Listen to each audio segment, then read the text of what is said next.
Salam pemirsa, salam sehat. Terima kasih sudah mampir di channel Katolisitas. Bagi pemirsa yang belum subscribe, silahkan tekan tombol subscribe dulu. Sehingga tulisan subscribe di bawah video Anda menjadi hitam dan itu gratis.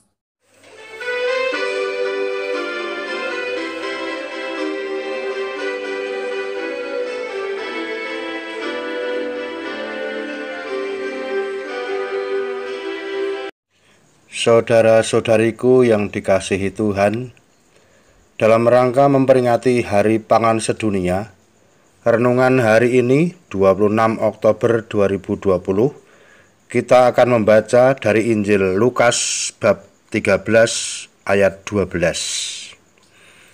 Keselamatan yang penuh syukur. Ketika Yesus melihat perempuan itu, Ia memanggil dia dan berkata kepadanya, "Hai ibu, penyakitmu telah sembuh." Demikianlah sabda Tuhan.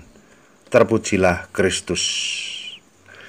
Bapak, Ibu, dan teman-teman yang dikasihi Tuhan, gambaran seorang ibu dan penjaga rumah ibadat seperti gambaran pribadi kita masing-masing. Terkadang ada yang tidak berdaya dan hanya bisa diam dan tidak mampu mengatakan, "Aku membutuhkan bantuan kalian." Ataukah sebenarnya kita malah sedang menjadi penjaga rumah ibadat yang tidak mampu menemukan kebutuhan sesama?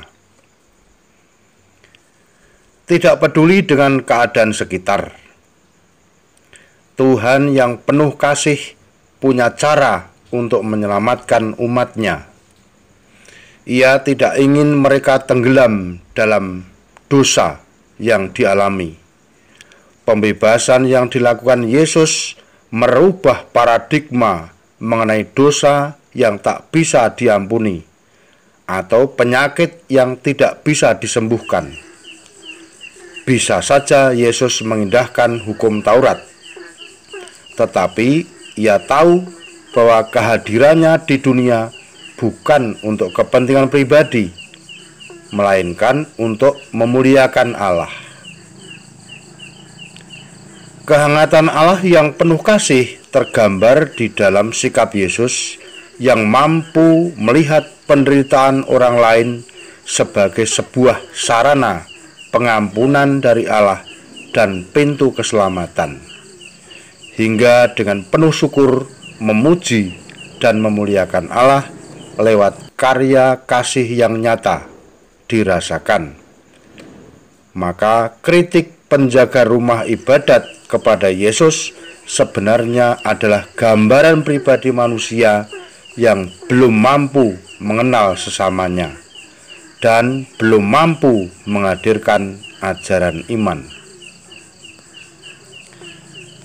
Maka kita bisa menggerakkan hati kita untuk membangun kedekatan iman kepada Allah lewat ajaran Yesus, sehingga kita mampu melihat apa yang dibutuhkan sesama dengan menjadi sesama untuk sesama agar keselamatan Allah dirasakan setiap orang.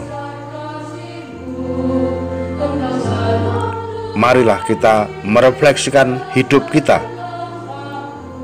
Selama ini, apakah kita sudah tergerak untuk peduli pada kebutuhan sesama?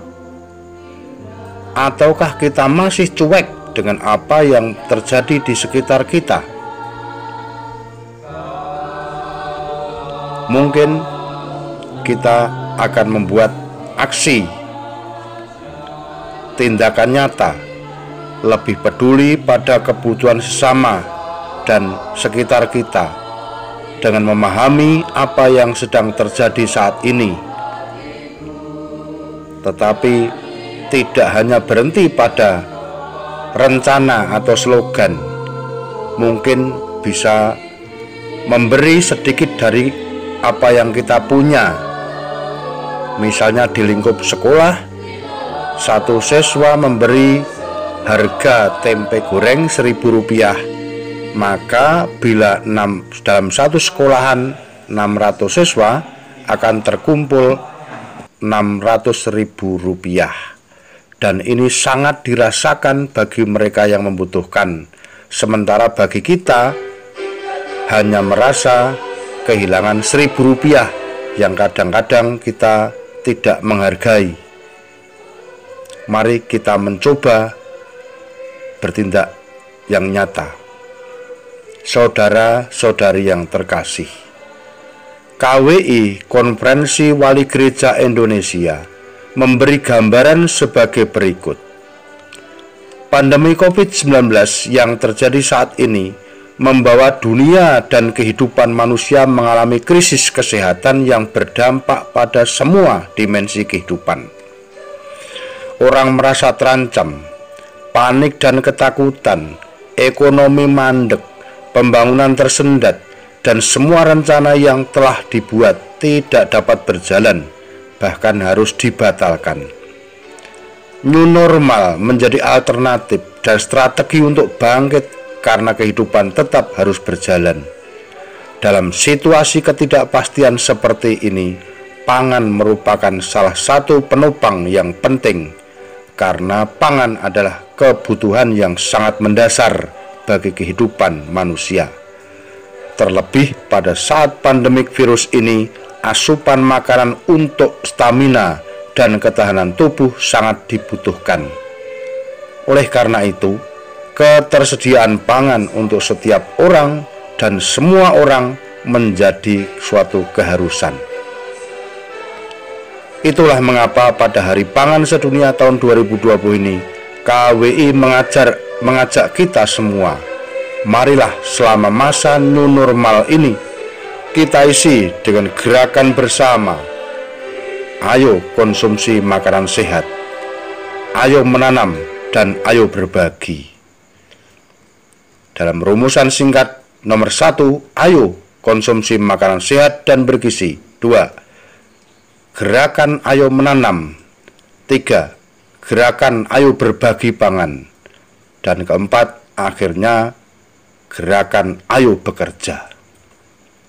Marilah kita renungkan bersama dan kita laksanakan dalam kehidupan sehari-hari.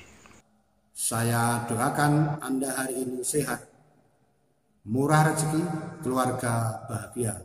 Dan bagi saudara-saudara yang masih sekolah, saya doakan Anda lulus dengan cum laude